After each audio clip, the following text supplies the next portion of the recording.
자, 우리가 조심할 필요가 있다는 거야. 근데 뭐냐면 우리가 일반적인 이 텀이라는 단어가 뭔 뜻이에요? 그쵸? 이 용어란 뜻이죠. 물론 학기란 뜻도 있고 관계란 뜻도 있지만 용어, 단어. 근데 뭐하기에 집단을 확인하고 식별하기 위해서 이게 어떤 집단, 어떤 무리구나 식별하기 위해서 일반적인 용어를 사용할 때 우리가 조심할 필요가 있다는 거야. 이게 뭔 소리지? 첫 문제 읽고 바로 아는 건 말이 안 되고요. 뭔가 집단, 용어, 조심 이런 키워드들이 보이는데 몇몇 경우에 그들은 구별을 하는 거예요. distinction. 뭐 사이에서 서브 그룹이라는 게 하위 그룹이에요. 하위 집단. 그러니까 하위 이 서브라는 단어가 아래쪽인 거잖아요. 서브웨이. 그죠? 그러니까 하위 집단이 뭐야? 광교고라는 집단이 있어요. 그 안에 뭐가 있죠? 1학년, 2학년, 3학년이라는 하위 집단이 있고요. 그 아래쪽에 1반, 2반, 3반, 4반이라는 또 하나의 하위 집단이 있죠. 그 안에 남자애, 여자애 뭐 이렇게 나오는 거지. 그래서 그 하위 집단들 사이에 구별을 갖다가 불분명하게 만들 수 있다는 거죠. 이때 이 대의는 뭘 가리킬까요? 뭐가 하위 집단 사이의 구별이 unclear, 불명확해지는 거야. 무엇이 그렇게 만드는 거예요? 그쵸, general terms가 일반적인 용어가 그 하위 집단의 구별을 불분명하게 만드는 거예요. 그러니까 여기까지 봤을 때 general terms는 플러스 개념인 것 같아, 마이너스 개념인 것 같아. 뭔가 조심해야 되고 불분명하니까.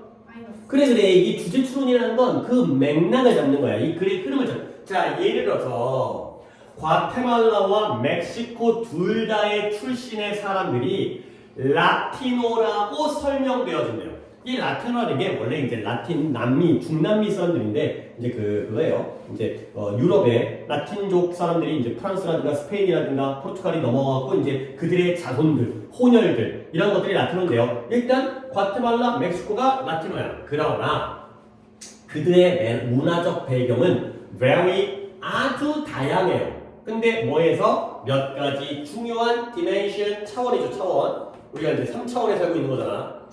아주 몇 가지 중요한 차원에서 다양하다는 거야. 결국 과테말라랑 멕시코는 같다라는 거야? 다르다는 거야? 다르다는 거죠. 그러므로 우리는 그들을 동질의 호모지니어스라는 게 동질의 집단에서 온 것으로 그들을 봐서는 안 되는 거죠. 그러니까 하위 그룹, 그러니까 봐봐요. 라티노가 있고요.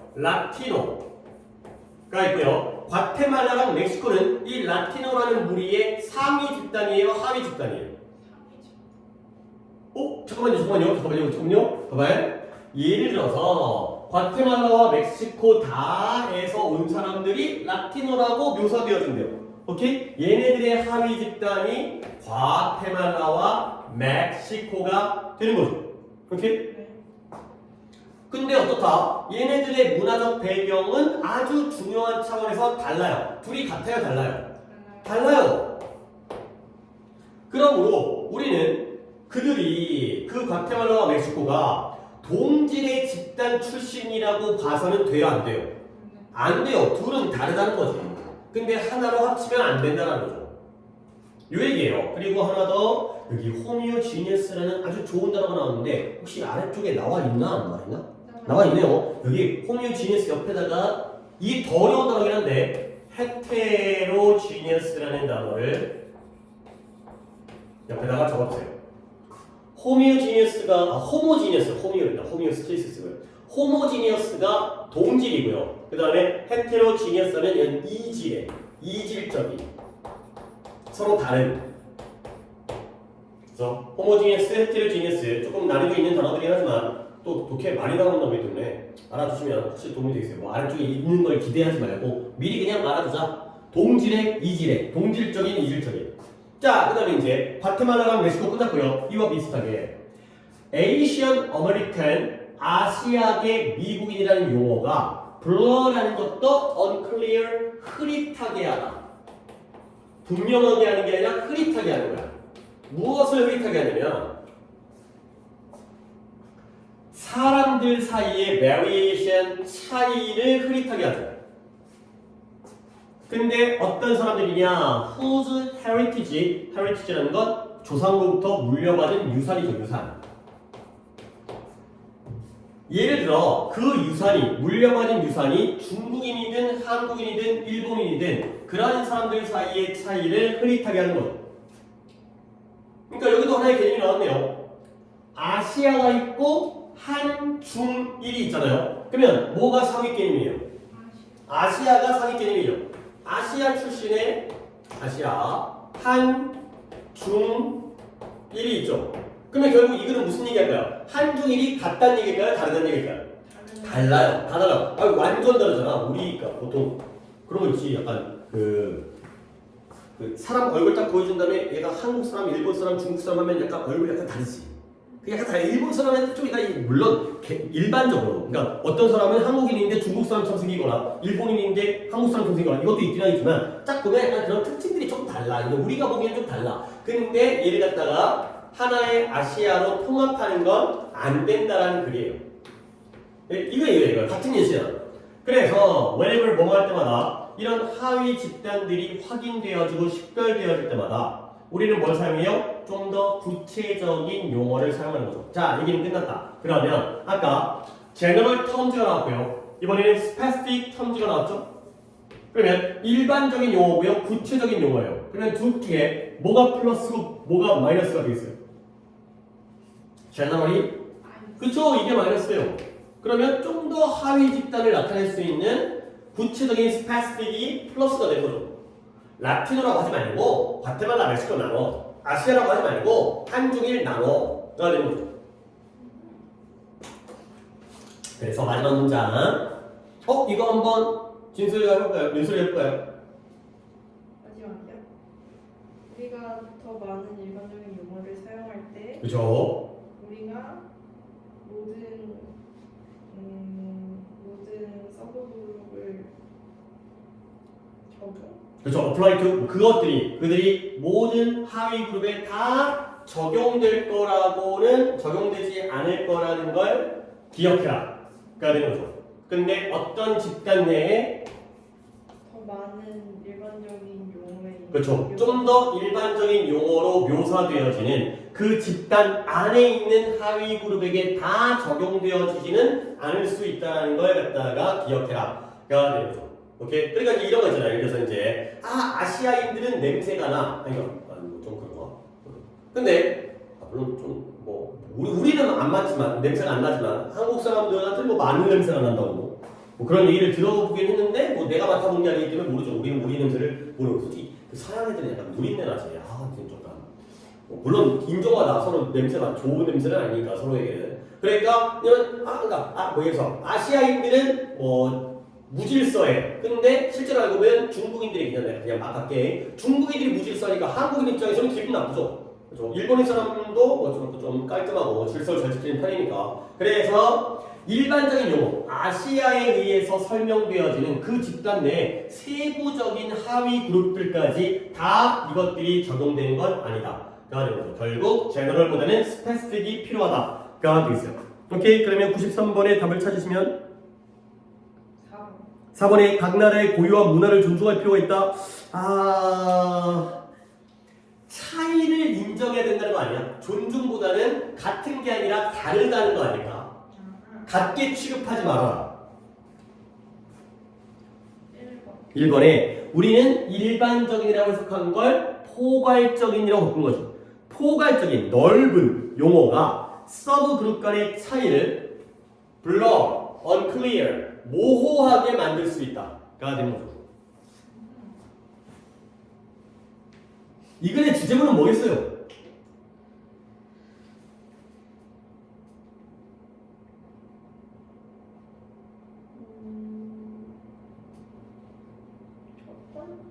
첫 번째 문장보다는 첫 번째 문장의 다음 문장. 몇몇 경우에는 그 일반적 용어들이 하위 그룹 간의 차이를 구별을 불분명하게 만들 수가 있다. 가 되는 거죠. 여기서가 이제 마이너스가 등장했기 때문에 여기가 이것도 이제 보시면 내가 이런 근거가 애매한데 야 이럴 때 for example이 나오면 당연히 이 표현의 앞쪽과 뒤쪽 중에서 어디가 주제인 거예요? 앞쪽이죠. 왜냐면 뒤에는 예를 든 근거가 나오기 때문에 지금 뒤는 싹 다 예시거든요. 라티노라는 예시와 아시안이라는 예시죠. 그러니까 여기가 주제문일 수밖에 없죠. 이런 것들을 갖다가 이제 어떤 객관적 증거로서 잡아주시는 게 필요해요. 그러니까 이제 주제 추론에서는 이것도 말이 되고 저것도 말이 될 것 같아 할 때는 주제문이 뭔지를 생각한 다음에 그 주제문과 가장 가까운 표현을 문화 존중보다는 불분명히 좀 더 낫다가 되는 거죠. 이렇게 그렇게 접근하는 것도 객관적인 판단을 할 수 있는 하나의 방법이에요. 주제문을 찾는다가 되는 거죠. 모든 문제를 다 주제문 찾는 건 약간 좀 뻘짓이야. 그러니까 문제 풀기 바빠 죽겠는데 근데 이것도 말이 되고 이것도 말이 되고 애매할 때는 다 등장한 말일 때는 차라리 등장하니까 뭐 문화가 나오기도 하지만 이제 각각의 문화란 유산이라든가 하지만 저기가 주제문이니까 불분명적으로 모호한 쪽으로 가시는 게 좋겠어요. 그 다음에 하나를 내가 할게 96번을 보겠어요. 이 96번을 보고 나서 네 오답 2개를 하게 되면 시간은 대충 딱 깔끔하게 될 것 같고요. 근데 조금 많아. 그러니까 이게 너랑 둘이 하니까 그래도 오늘 진도는 나갈 수 있거든. 근데 중간중간에 내가 해주고 싶은 독해들이 좀 더 있어. 그래서 30개, 그러니까 오늘은 지금 40개를 하는 날이잖아. 근데 40개는 너무 많아. 물론 이제 수연이 나중에 다음 시간에 오면 또 이제 수연이 오답도 내가 풀어주고 그 다음에 좀 둘이 같이 틀린 거는 자세하게 설명하고 한 명씩 틀린 거는 조금 더 답을 찾는 식으로 좀 더 빨리. 근데 오늘은 너 혼자니까 너 거 틀린 걸 자세히 설명해주기도 하지만 그렇게 하기에는 40개는 너무 빡세고 30개도 좀 간다. 대신 개별적인 문제를 좀 푸는 쪽으로 문제풀이는 그렇게 보완을 하도록 하겠어요. 자, 가볼게요. 아이러니컬리가 나오네요. 역설적으로, 모순적으로. 그러면 아이러니컬리가 나오면 뒷내용은 우리가 일반적으로 상식에 맞는 내용이야, 안 맞는 내용이야? 안 맞는 내용이죠. 근데 그게 진짜일 것 같아, 가짜일 것 같아? 진짜. 그래. 뭐 이게 그래. 그러니까 예를 들어서 아이러니컬리하게 전교 1등이 대학을 붙었을까 떨어졌을까? 아이러니컬리, 그쵸? 역설적으로, 모순적으로 앞뒤가 안 맞는 얘기가 나와야 돼. 근데 실제로 전교 1등이 대학을 떨어졌거든? 그러니까 이상한데? 이거인 거지. 그러니까 얘가 나오면 뭔가 일반적인 것과는 다르지만 그게 맞는 내용이 나온다는 거야. 그래서 일반적으로 뭐냐? When we try to do everything right, 우리가 모든 것들을 갖다가 다 열심히, 올바로 하게 노력할 때 근데 어떤 일이 생기냐면 that we wind up doing something wrong. 우리는 뭔가를 갖다가 잘못하게 된다가 되는 거죠. 그래서 뭔가를 갖다가 완벽하게 하다 보면 오히려 잘못하게 하는 결과가 나온다는 거죠. 근데 해석이 일단 요런 게 요 느낌을 갖다가 딱 알아주시면 그러니까 이것도 계속 이 느낌을 가져와요. 내가 저렇게 표기하면 이게 무슨 문장이죠? 이때 강조구문. 그러니까 일단 wind up ing는 내가 옆에다 적어드릴 건데 우리가 뭔가를 잘못하게 되는 것은 바로 우리가 모든 걸 올바르게 하려고 노력할 때이다.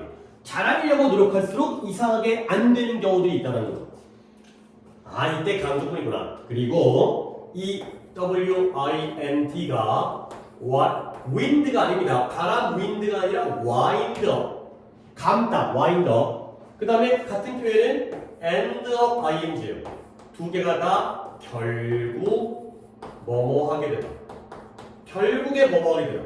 end of ing, wind of ing. 그래서 우리가 뭔가를 잘못하게 되는 건 바로 결국 잘못하게 되는 건 모든 걸 다 잘하려고 노력할 때이다.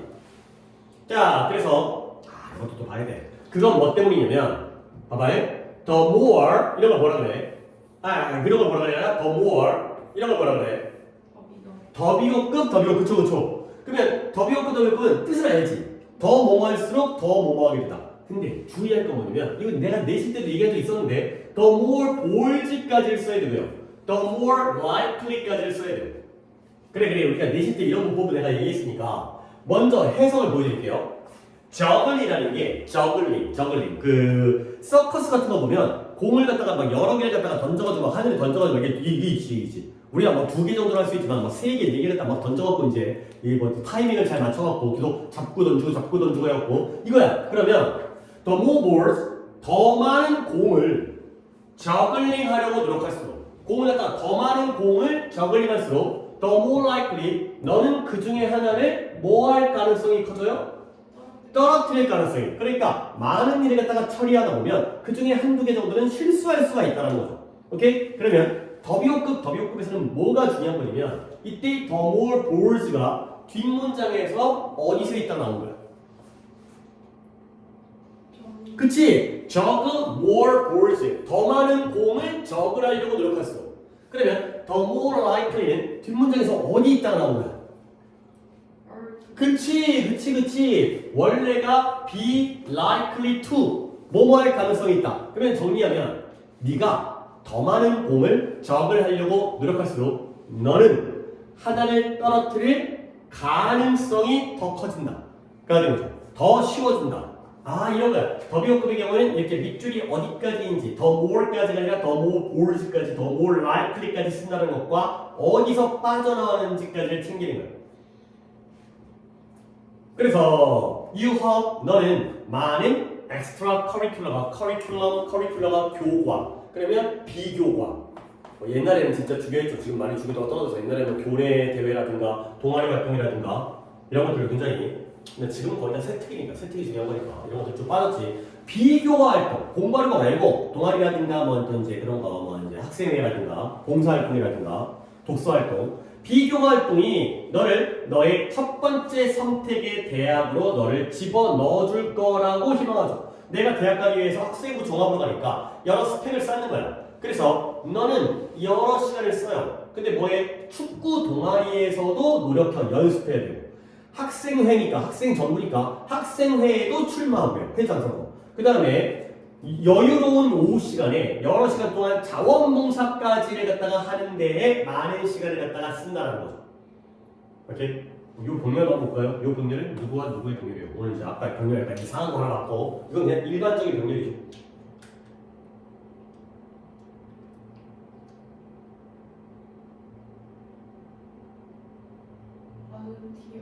그쵸? volunteer, run, spend가 되겠어요. 동사 3개의 병렬이죠. 그러니까 비교가 활동하다 보니까 축구도 해야 돼, 뭐 회장 선거도 나가야 돼, 자원봉사도 해야 돼. 그 다음에 거기다가 비교가 활동을 하면 되지. 일단 내신 기본적으로 내신 등급이 정해야지. 한편 너는 시간을 들여요. 시간을 갖다 마련해요. 뭐 하기 위해서? 네 성적도 높게 유지하기 위해서 공부도 열심히 해야 되는 거야. 그러니까 별의별 걸 다 열심히 해야 돼. 그러다 보니까 이런 종류의 압박감을 가지고서 이런 부담감, 압박감, 프레셔를 가지고 너는 어떻게 돼? 잘못 읽어요. 과제를 잘못 읽어요. 그 다음에 일정을 더블로 예약해요. 그러니까 뭐 이제 여기 학원인데 여기 보충 잡고 바쁘니까. 근데 그렇지 않다면 사람들을 let down, 실망시키게 됩니다.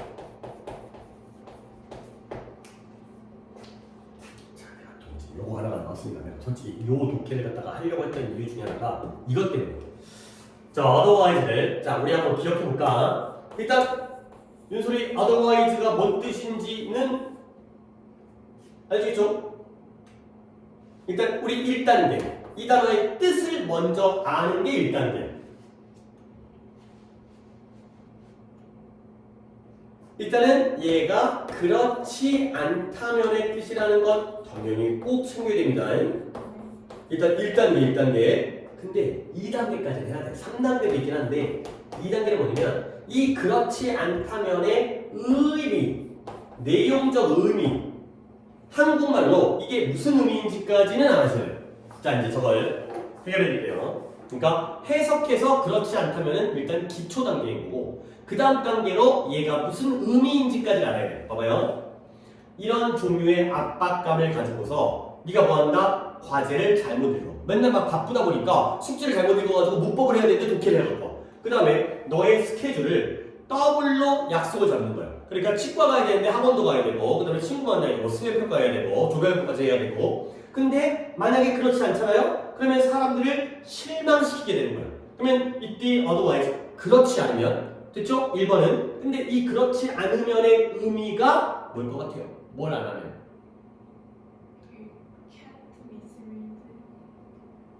과제를 잘못 읽지 않으면 실망시킬까요? 그건 아닌 것 같아. 너는 잘못 읽어 이게 왜 제대로 읽은 거야? 그러니까 그 다음 거에 약속을 더블로 잡는 거죠. 그렇지? 예를 들어서 친구가 너한테 만나자고 그러는데 안돼 비슷한 학원 가야 돼. 안돼 그날 치과 가야 돼. 이러면은 또 학원 선생님이 보충하자고 그러는데 선생님 바빠요. 그러면 그분들이 실망하겠죠. 그렇죠? 어쩔 수 없이 눈치 보다 보니까 또 이제 나오라고 하니까 나와야 되니까 그러다 보니까 더블로 잡는 거죠. 그래서 다시 한번 너는 과제를 잘못 읽거나 아니면은 일정을 이중으로 예약하는 거야. 근데 그렇게 이중 안 하면 될 거 아니야. 안 그러면 사람들이 실망해. 그죠? 사람들이 기분 나빠해. 자기 말 안 들어준다고, 자기 안 만나준다고. 오케이? 그런 내용이들 여기까지는 할 수 있어야 돼. otherwise가 1단계, 2단계까지 할 수 있어야 돼. 여기서는 더블로 일정을 잡아주지 않으면, 그렇게 바쁘게 살지 않으면 사람들이 실망하는 거야. 근데 그러나 그것은 부모님의 실수도 잘못도 아니고 너의 친구의 잘못도 아니라는 거죠. 그래서 그들은 너에게 너무 많은 걸 기대하고 있는 게 아니에요. 뭐로써 너의 헥틱이라는 것도 바쁜 비지예요. 비지, 분주한. 너의 분주한 일정에서의 한 장소를 요구함으로써 너무 많은 걸 기대하는 게 아니야. 결국 이제 주제문이 나오는 것 같은데 주제문은 첫 번째 강조구문도 주제문이었고 두 번째 더비어급도 주제문이면서 마지막 문장 It's up to you. 너에게 달려있다. 뭐 하는 게 너에게 달려있는 거예요? 너의 한계를 인정하고 인식하는 건 네 문제다. 그러면 네 한계를 인정해야 되니까 뭐 해야 되거나 너무나 많은 비교과 활동에다가 등록하면 안 돼. 그리고 또 뭐 해야 되는 거지? 네가 공을 떨어뜨릴 수도 있다는 걸 인정하는 거죠. 여기서 이 drop the ball의 의미는 뭘까요? 진짜 농구하다가 공을 떨어뜨리는 게 아니라 실수 같은 거지. 그죠? 하려는 임무를 잘못해갖고 떨어뜨리는 이럴 수 있다는 걸 인정해라. 가 되는 거죠. 그래서 내가 이제 이게 짱 나온 게 이게 이때 강조구문이 당연히 문법적으로도 출제 가능성이 있지만 이 글 쓴 사람이 왜 강조구문을 썼을까? 그러니까 중요하니까 강조하려고. 그렇죠? 그 다음에 더비거급 왜 썼을까? 중요하니까.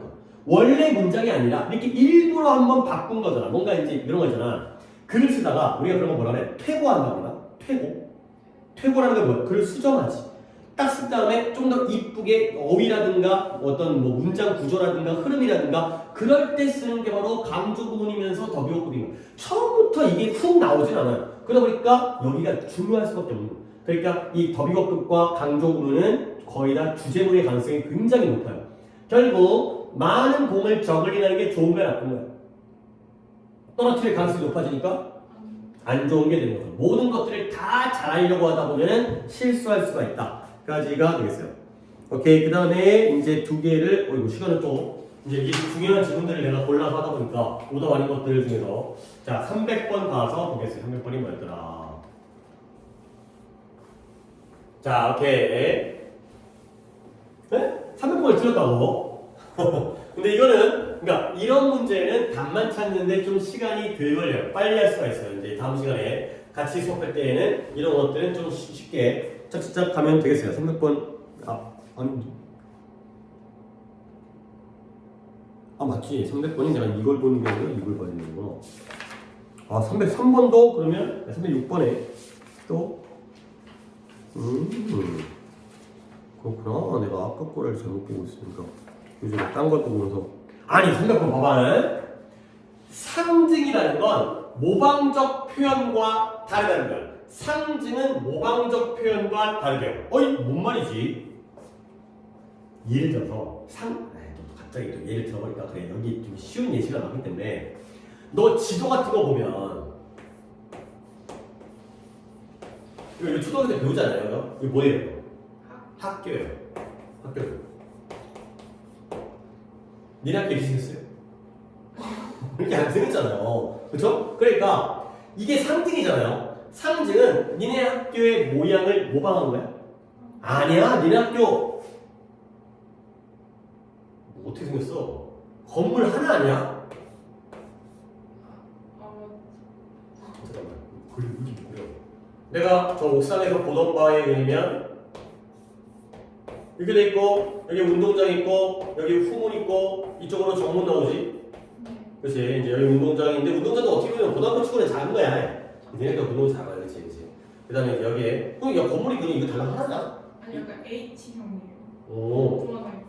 이쪽에 또 하나 있어. 네. 그러면 뭐 이렇게 너는 교실이 어디 앞이야 여기 뒤야? 저 바로 운동장 쪽. 응? 네. 여기. 밥을 어디서 먹냐? 식당은. 땅은 약간 왼쪽에 있어. 이쪽 어디 있어? 근데 정문 쪽은 차가 많이 나오는데? 그치? 네, 차들도 통해가지 이쪽으로. 그쪽에 주차하는 거 있어요. 하여튼 봐보면 전혀 안 해석했잖아. 결국 상징은 실제 학교를 모방한 것과는 달라. 이거야. 그 얘기인 거야. 결국 상징이라는 걸 뭘 나타내냐면 stand for 의미하다 나타나다. 뭘 의미하냐면 무언가 다른 걸 의미해요. 하지만 정확하게 그것을 duplicate 복제하려고 시도하지도 않아요. 이 상징이라는 게 뭔가를 나타내잖아요. 이게 학교를 나타내지만 학교를 정확하게 복제하려고 시도조차 안 해요. 학교 모양 갖다가 광교중은 광교고는 이고는 똑같이 따라하는 게 아닌 거야. 결국 상징과 그것의 referent 지시대상, 상징과 그것의 지시대상, 그러니까 이 상징과 니네 학교에 대한 그 사이의 관련성은 반드시 캐주얼 일상적이지 않다는 거야. 일반적이지 않다는 거야. 근데 뭐에서도 마찬가지로 이러한 살아있는 TV 속에 있는 이 거실에 대한 시각적 표현이 그런 것처럼 꼭 일상적이진 않다가 되는 거죠. 오케이? 자, 그러면 이제 여기가 예시가 이게 나오니까 자, heart shaped symbol 하트 모양의 상징이 바로 이거잖아요. 뭐 이거잖아요. 뭐 이거 그러니까 뭔 이거 하트. 근데 이게 뭘 나타내요? 사랑을. 우리 문화에서는 이걸 보면은 사랑이라는 단어를 나타내죠. 그러나 이 상징과 그것의 의미 사이의 이 관계가 had to be learned. 뭐 되어야 돼요? 학습되어져야 돼요. 이런 표현이 학습되어져야 한다는 건 이런 건 좀 미리미리 알아두면 좋아. 학습되어진다는 건 선천적이라는 거예요, 후천적이라는 거예요.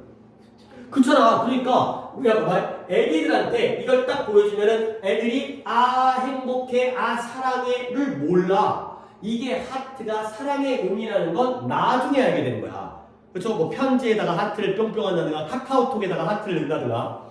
우리는 나 옛날부터 알았던 것 같은데 어렸을 때부터 그런 환경에 자라왔기 때문에 맨날 이쁜 거에는 막 하트 무늬 많이 있고 분홍색 하트, 빨간색 하트. 그래서 어떤 문화는 문화인데 어떤 문화냐면 하트 모양의 상징이 어떤 알려진 의미도 가지고 있지 않은 문화가 있을 수 있어요. 어떤 문화에서는 이 하트 상징을 아예 안 써요.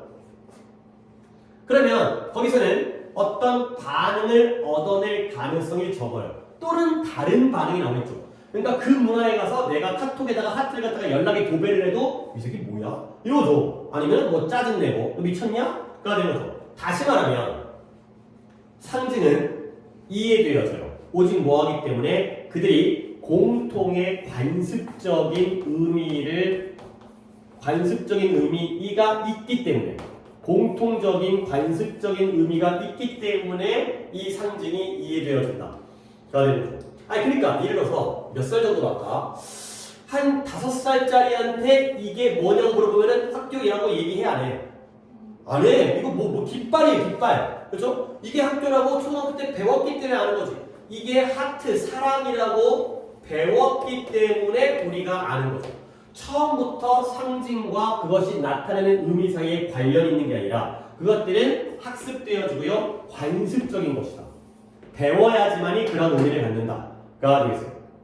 오케이? 그러면 300번이 그쵸, 2번이죠. 그러면 나머지 오답들 봐봐. 1번에 상징은 학습되어지는 거지 학습을 위한 도구는 아니죠. 도구가 틀린 거야. 그 다음에 3번에 상징 기호의 복잡성은 문화적 선진성의 지표다. 말을 복잡하게 했는데 상징이 복잡할수록 문화가 발전돼 있다는 뜻이죠. 그것도 아니고요. 오히려 반대하는, 안 나와 있으니까 내가 언급을 안 하겠어요. 상징이라는 게 되게 딱 단순하고 깔끔해야 되는 거 아니야? 학교에 대한 상징이 연락이 복잡하면 그걸 누가 하겠냐. 그 다음에 4번에 상징 기호는 지시대상의 물리적 특징을 반영해 안 해? 안 해. 실제로 달라. 그 다음에 상징 기호는 모든 문화에 보편적으로 이해되지 않죠. 아예 전혀 그런 의미가 없는 문화도 있다니까요. 그렇죠? 만약에 선천적이라면 인간이 모두가 다 이걸 느낀다면 문화가 다 똑같겠죠. 선천적이라면 인간은, 그러니까 물론 뭐 인종마다 성별마다 다를 수 있겠지만 선천적이라면 다 보고 사랑을 느끼는데 이건 후천적이기 때문에 문화마다 다르죠. 어떤 문화에서는 이걸 사랑으로 쓰고 어떤 문화에서는 모르고 이런 게 되는 거죠. 오케이. 그 다음에 잠깐만 뭔가 하려고 했었는데 잠깐만. 그래요. 그냥 이게 오답을 풀면서 너무 또 문제만 푸는 것보다 항상 그러니까 이제 하나씩은 내가 이제 보여드리고 싶어가지고 duplicate라는 어휘를 좀 정리를 해드리겠어요. 이게 이제 이런 걸 내가 좀 보여드릴 거야. placate라는 단어가 있거든요. 얘는 뜻이 주름이라는 뜻이에요. 그러니까 주름이 어디 있냐? 여기죠, 여기 지금 바지에 주름도 또 있죠.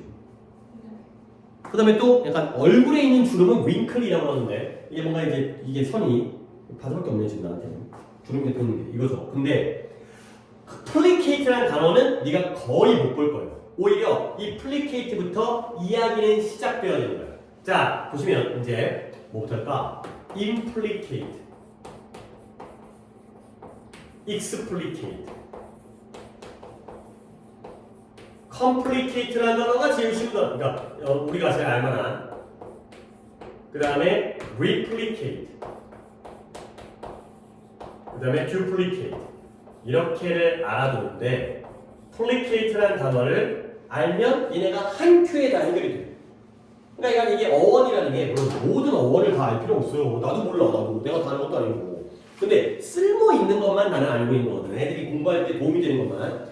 placate가 주름이래요. implicate라는 건 주름을 안으로 집어 넣는 거야. 잘 안 보이게. 그래서 얘가 암시하다는 뜻이에요. 예, M이에요, M. 이 IN도 그렇고 IM도 그렇고 둘 다 물론 부정적인 의미로 쓸 수 있지만 안쪽이라는 뜻을 가져요. P로 갈 때는 M으로 가야 돼요. P로 갈 때는 M으로 가요. N이 아니라. 근데 explicate 하면 주름을 바깥으로 펴는 거예요. 그래서 얘가 명시하다. 암시하다, 명시하다. 암시하다는 잘 보여, 잘 안 보여? 안 보여. 명시하면 분명하게 보이죠. 그러면 complicate는 우리가 아는 단어잖아요. 뭐예요? 복잡한이죠. 왜 복잡한 거야? 주름이 여러 개가 함께 모인 거예요. come이라는 게 함께라는 뜻이거든요. 그래서 얘는 주름이 여러 개니까 복잡해요. 얘는 형용사죠. complicate. 근데 replicate과 duplicate은 같은 의미인데요. re가 붙으면 다시라는 뜻이고요. du가 붙으면 double이에요. double. 두 배. 그러면 주름이 똑같은 게 하나가 더 붙은 거야. 그래서 얘가 복제하다, 재현하다. 똑같이 주름이 하나인데 그 주름을 또 한 번 접고 또 한 번 두 개로 만들고 duplicate. 그래서 placate라는 단어는 거의 볼 일이 없는데 이렇게 이해하는 데에는 도움이 되기 때문에 이렇게 어원은 이럴 때 필요한 거고요. 그래서 어떻게는 그러니까 지문에서는 요거 정도만 하나 보겠습니다. 306번 가볼게요. 마지막 오답 지문이고요.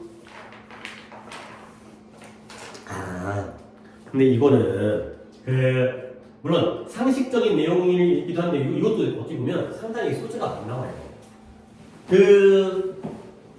보통 동물들은 자기 자신을 드러내는 게 유리하냐, 감추는 게 유리하냐. 그치. 내가 잡혀먹을 수 있잖아요. 그리고 잡아먹는 놈들도 숨어 있다가 나가야지. 그치? 저 멀리서부터 호랑이가 오는 게 보이면 다 도망가잖아. 근데 개 중에는 동식물 중에 이상하게 오히려 화려한 색깔, 자기를 드러내는 애들, 이런 애들이 있다는 거죠. 굉장히 좀 많이 나오는 이게 소재 중에서 이 동물학, 생물학에서 이 소재가 굉장히 많이 나온다. 뭔가 왜 그럴까? 뭔가 이유가 있을 거 아니야. 뭐 그냥 아무 이유 없이 자기를 뽐내려고 하다 보면 다 잡아먹혀가지고 멸종했을 텐데 왜 그런지에 대한 내용이 되겠어요. 그리고 이것도 또 비슷한 배경 지식은 내가 독해를 한 다음에 있다가 좀 더 말로 그냥 추가를 해드리겠어요. 많이 나온 독해한 몇몇 먹잇감의 종들은 밝게 색칠되어져 있어요. 전체가 all over, 몸 전체가 밝아요. 그래서 크립시스라는 게 크립시스 은폐가 뭐예요? 숨는 거죠. 은폐를 향한 경향을 보여주지 않아요. 말이 이상하긴 하지만 숨으려고 해 안 해? 안에 안 한다는 거지. 화려하게 밝은 색깔로 칠해져 있다 보니까 아이고 잘못 넘어갔어요. 그러다 보니까 안 숨어. 그러면 이건 약간은 당황스럽죠. 퍼즐링 있다 할게요. 퍼즐링 있다 정리할게요. 근데 뭐가 당황스럽냐면 그런 먹잇감이 이런 색깔을 가지고 있다는 거야. 근데 어떤 색깔이냐? 여기는 좋은 문장이네요. 어떤 색깔이냐면 우리가 이건 내신 때 몇 번 한 건데 That makes it easy, very easy. 아주 쉽게 만들어주는 색깔이에요. 근데 뭐가 쉬워지냐면 to detect them. 그들을 탐지하는 것, 발견하는 것. 탐지도 있지만 발견으로도 쉽게 쓰이니까. 근데 누가 발견하냐? Predator, 육식동물, 포식자들. 자, 일단 여기부터 여기까지가 앞에 있는 컬러링을 꾸며주고 있는데 일단 이제 윤설이 네가 한번 이해해보세요. 이러한 먹잇감들이 어떤 색깔을 가지고 있다? 포식자가 그들을 발견하는 걸 매우 쉽게 만들어주는 색깔을 가지고 있다는 거죠. 자, 이제 질문 들어갈게요. 이때 이 해석 안 했어요. 이게 뭘까요? 우리 이제 그쵸? 가목적어. 그러면 진목적어 어디 있어요? 뭐가 쉬워지는 거예요? To detect them이 진목적어예요. 그러면 누가 그들을 발견하나요? 포식자들이. 이건 또 이제 이렇게 되는 거죠. 얘가 뭐예요? 투부정사의 의미상의 주어가 그렇죠? 아는 거죠? 의미상의 주어. 포식자가 그들을 발견하는 걸 쉽게 만들어주는 색깔을 가지고 있다는 게 당황스럽다는 거죠. 나 좀 잡아잡어요. 이상하잖아. 그러면 마지막으로 윤소리가 이겼대 댐이 뭘 가리킬까요? prey가 되는 거죠. prey는 단복수 형태가 똑같습니다. 그래서 이때 prey가 복수인 거예요. 봐봐. prey 다음에 have 나왔죠. have? 이때 prey가 복수 have예요. 복수 prey예요. prey는 prey에 s 안 붙여요. 그냥 prey 자체가 단복수 형태가 똑같아요. 자, 그러면 이거 좀 당황스러운데 얘네가 미쳤나? 왜 그럴까? The puzzle 그 수수께끼. 아까 퍼즐은 정리한다고 했지만 여기서의 퍼즐은 수수께끼가 뭐 궁금하잖아. 주로 해결되어져요. 언제냐면 그러한 먹잇감이 종종 tasteful하면 맛있는 건데요. distasteful이니까 뭐 있어요? 맛이 없을 때, 맛없다는 게 발견, 깨달아질 때 해결이 되는 거예요. 이런 애들, 어떤 애들이에요? 안 숨고 자기 자신을 드러내는 애들이 맛이 불쾌하고 맛이 없어요. 불쾌한의 뜻도 있습니다. 불쾌한, distasteful. 맛이 없는, 맛없는, 맛없다라는 게 깨달아졌을 때 해결이 되는 거죠.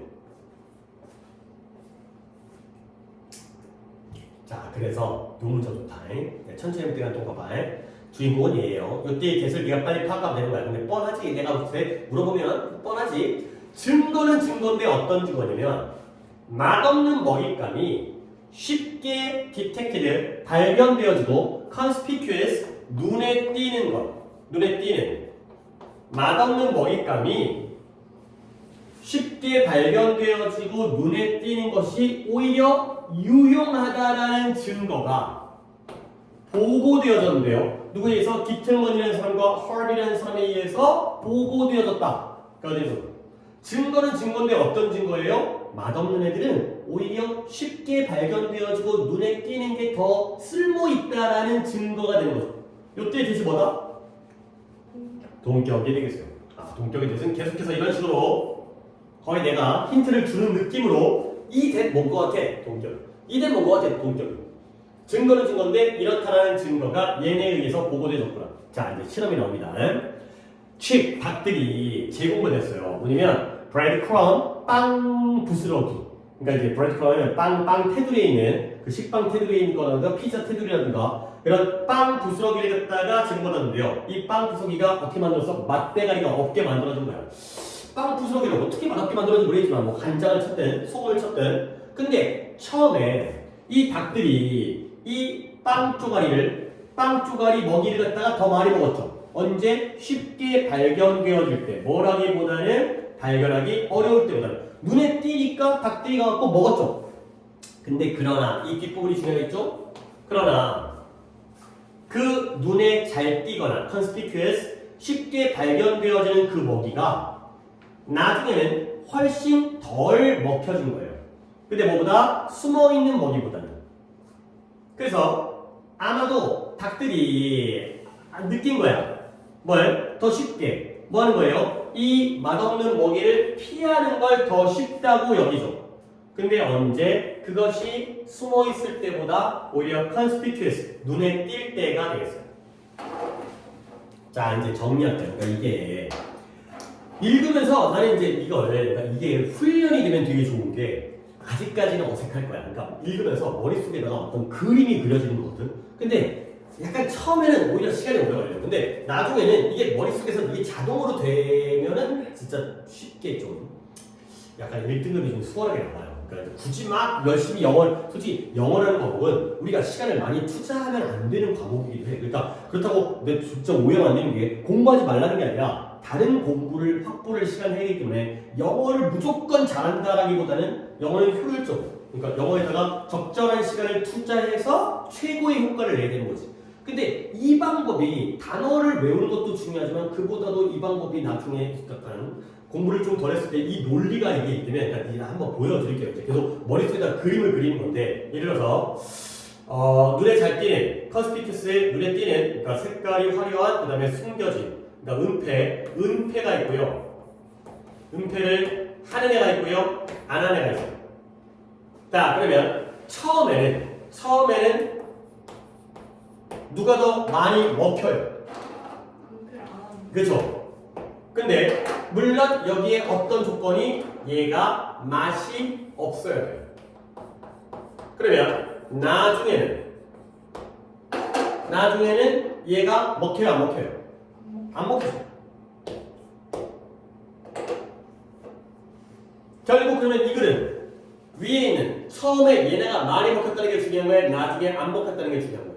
나중에 안 먹. 그치 그래 네가 그 정도야 그 정도. 이게 막 대단한 거 아니잖아. 그러니까 처음에는 눈에 띄니까 많이 먹었는데 나중에는 눈에 띄니까 이제 피해. 이거 맛대가리 없어. 그러니까 친구들한테 얘기해줘. 야 이거 먹지 마. 가 되는 거죠. 그러니까 약간 이런 거지. 얘네들이잖아. 그 보통 나비라든가 나방 중에서도 약간 색깔이 화려하거나 이런 애들이지. 얘네들은 뭐냐면 그러니까 약간 좀 동물이라는 게 유전자라는 게 되게 신기한 거야. 살신성이 아니야. 그러니까 예를 들어서 내가 화려해. 그러면 네가 새야. 나는 어떻게 해? 잡아먹어. 일단 어떻게 해? 나는 죽었지. 나는 죽었는데 네 머릿속에 이 새끼 이렇게 맛없네. 그러면 네 머릿속에 그 색깔이 기억에 남아서 우리 종들이 이제는 너한테 안 먹혀. 그가 되는 거지. 그러니까 좀 대단한 애들이야. 그러니까 약간 어떤 봉사정신이라든가 타인에 대한 그러니까 나는 먹히더라도 우리 종들은 안 먹히게 어떻게 하는 거지. 일단 내가 먼저 나 좀 먹어봐. 어때? 맛 없지? 그럼 앞으로 먹지 말아라. 이거지. 처음에는 내가 먹힌다니까.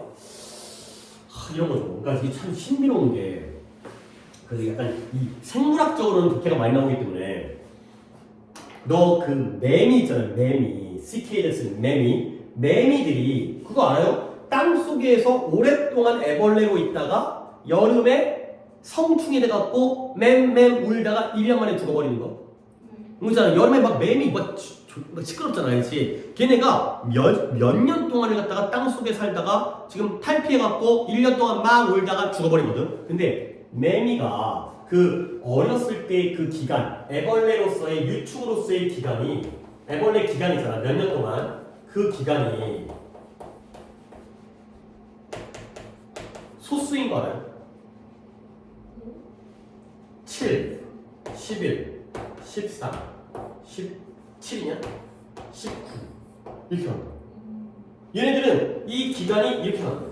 그러니까 예를 들어서 8 없어, 9 없어, 10 없어, 12 없어.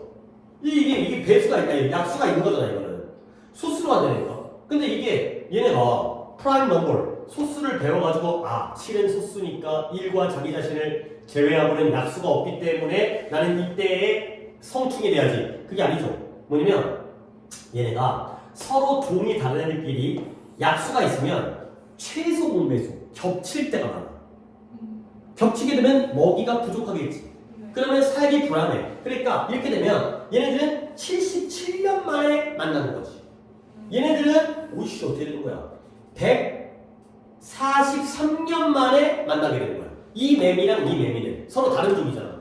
그러다 보니까 이런 애들이 생존 확률이 높아. 다른 애들이 안 나올 때 내가 태어나니까. 내가 이제 나니까. 그러다 보니까 이런 애들은 살아남고 이런 애들은 싹 다 멸종해버린 거지.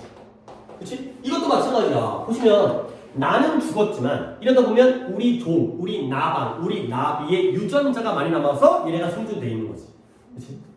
이게 그 이기적 유전자라고 이게 지금 흥미로운 건데 이건 진짜 독해할 때 좀 의미가 있으니까 내가 좀 독해할 때는 딴 얘기를 많이 할 수밖에 없는 게 우리 몸에 있는 세포 중에서 가장 수명이 긴 애가 7년이래.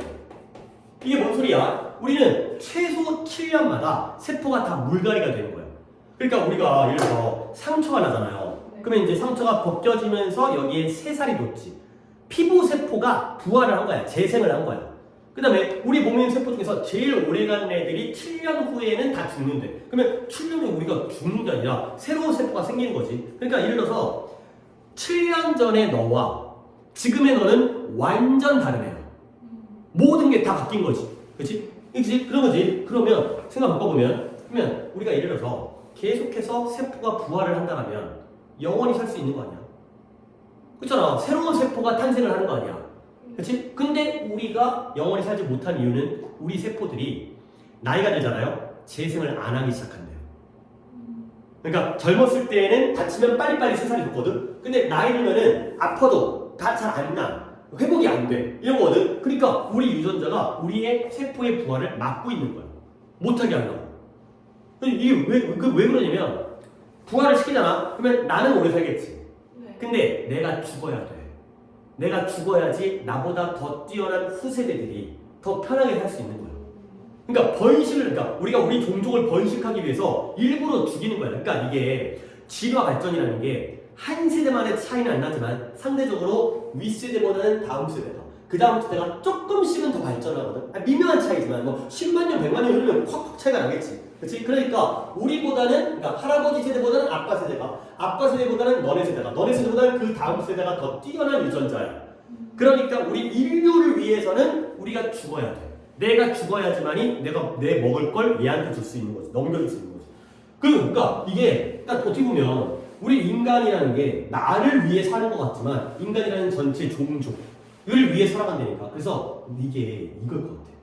이 우리의 유전자 중에서 세포의 부활을 막는 유전자가 있잖아. 그 유전자를 찾으면 걔를 스위치 오프 해버려. 꺼버려. 그러면 내 피부가 계속 주름도 안 지고 계속 뽀샤시한 피부가 나면서 우리가 영원히 살 수 있을 것 같아.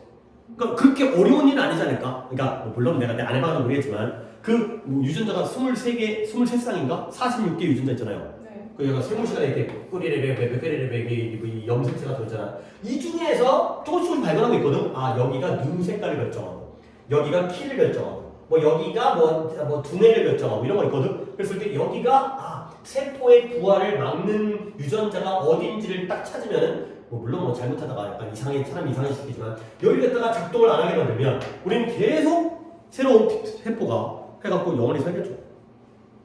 하여튼 그리고 내가 또 딴 얘기할게. 이게 또 많이 나오는 게 얼룩말 알아요?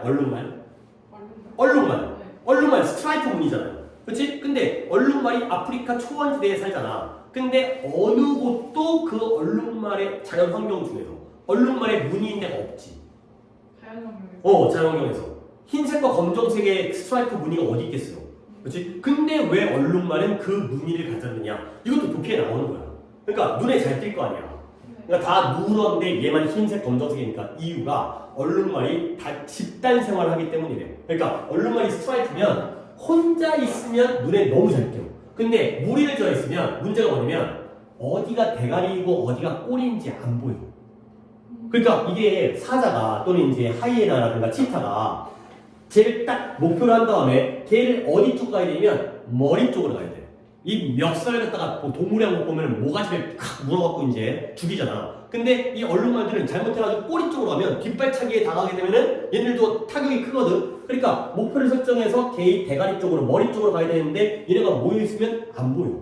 어디가 머리고 어디가 꼬리인지 다 섞여있잖아. 스트라이프로 가지고. 그래갖고 포식자를 갖다가 혼동시킨대요. 그래갖고 이제 얼룩말의 무늬가 그렇게 돼 있다고 하더라고요. 뭐 또는 다른 학설도 있어요. 그 얼룩말의 줄무늬에는 목이나 파리가 잘 안 앉는데요. 그러니까 이제 질병이라든가 전염병의 감염을 막기 위한다는 학설도 있긴 한데 일단 뭐 그런 것들이야. 퍼즐링 같은 거 하나 해야 돼서 퍼즐링만 요 단어만 보여드리겠어요. 이거 좋은 소재예요. 왜 숨지 않는가? 아이씨 뭐 얘기가 독버섯 있죠 독버섯. 독버섯 색깔 화려한 거 알지?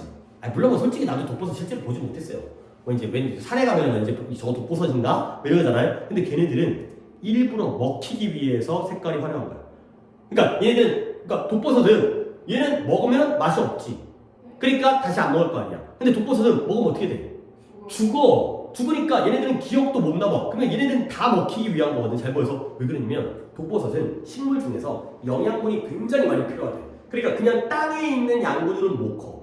그래갖고 내가 동물한테 먹히잖아. 그럼 동물이 죽지. 그러면 그 동물의 시체, 그 시체를 영양분으로 해갖고 번식을 하는 거야. 그러니까 나를 먹고 죽어줘가 되는 거지. 나를 먹고 죽으면 내가 거기서 내 새끼를 갖다가 낳을 거야. 그러니까 약간 진짜 신기한 내용들이 되게 다 독해요. 독해요. 자, 여기는 퍼즐이라는 게 우리 퍼즐 풀잖아요. 수수께끼잖아. 근데 얘가 난처하게 하다, 당황하게 하다. 수수께끼 보면 약간 당황스럽잖아. 근데 이 단어가 몇 개, 딱 3개 더 있어요. imbalance. imbalance라는 단어는 우리 또 많이 보죠. R 2개에다가 S 2개. 그 다음에 perplex. 조금 난이도가 있는 단어입니다. 그 다음에 bewildered. 그나마 imbalance랑 퍼즐이 조금 쉬운 단어고요. EMPARRASS. perplex와 bewildered는 조금 난이도 있는 단어니까 썼다, 난처하게 하다, 당황하게 하다, 혼란하게 하다, 혼란스럽게 하다 이런 뜻이 되겠어요. 이렇게 4개 정도는 같이 정리해 주시고요. 오케이, 독해를 뒤에 이제 오답은 없죠? 아, 내가 할 만한 거는 뭐 지금 시간적으로 놓고 여기까지 하고 다음 시간에 한번 하겠어요. 그 다음에